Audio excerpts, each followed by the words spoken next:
ठिकै छ कि नै?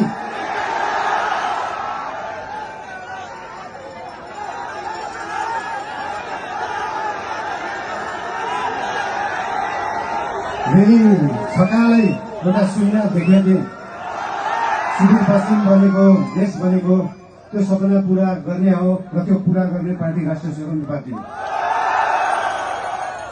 बोराजी बुझेछौ कि नै?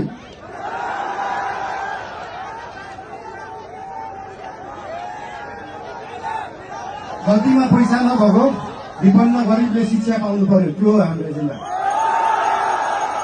गल्तीमा पैसा नभएको विपन्न गरिबले स्वास्थ्य उपचार पाउनु पर्यो, त्यो हो हाम्रो एजेन्डा।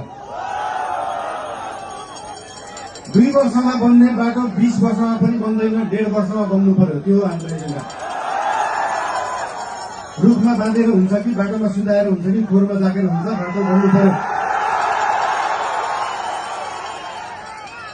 या त बाटो बनाउनलाई यो भेगमा मेरो भोट छैन, यहाँको बाटो किन बनाउने, यो भेगमा मेरो भोट छैन किन बाटो बनाउने। राष्ट्रिय स्वतन्त्र पार्टी सरकारमा गयो भने कांग्रेस हिँड्ने बाटो पनि बनाउँछ, एमाले हिँड्ने बाटो पनि बनाउँछ, माओवादी हिँड्ने बाटो पनि बनाउँछ, सबै नेपाली जनता हिँड्ने बाटो बनाउँछ।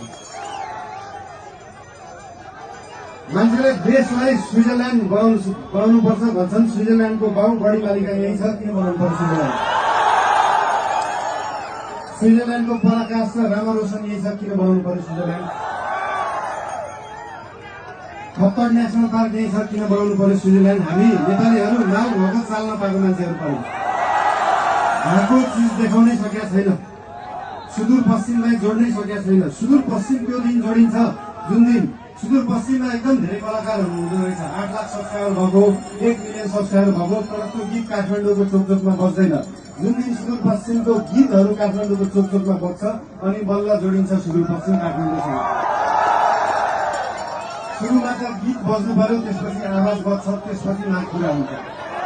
सुन्न सानो जस्तो लाग्छ, तर त्यो हो राष्ट्रिय स्वतन्त्र पार्टीको एजेन्डा।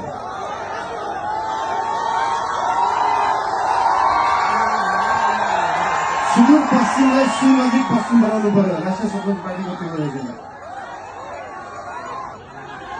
तपाईँहरूलाई आज यहाँ भेट्न पाइयो, धेरै खुसी लागेको छ। म धेरै बोल्ने मान्छे होइन, राष्ट्रिय स्वतन्त्र पार्टी तपाईँहरूसँग यहाँ भोट माग्न आएको होइन, काम माग्न आएको हो, काम दिनुहोस् है।